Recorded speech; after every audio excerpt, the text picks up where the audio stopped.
Alright, today I'm going to make a quick video of how to remove the battery on this 2007 Ford Mustang GT. Right here at the body shop. Came in to bring them the battery. There's the battery. So I'm going to swap it out real quick. Give me a crescent wrench. So I really don't know what size it is. Sorry about that, guys. I think it might be a 7.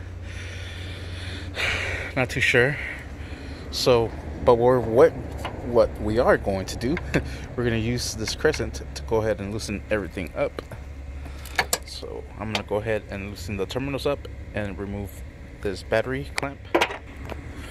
Alright, after you remove the battery bracket, go ahead and just place it to the side. Now we're going to remove the negative terminal first. Go ahead and set that to the side. We're going to remove the positive terminal before it tries to touch the negative again. Shove it underneath that wire. And remove the positive side. There it is. And now the battery is loose. And now comes the battery. I'm going to go ahead and take it out real quick. Alright, and there it is. And you want to be careful. It looks like there's a black widow. There's its egg.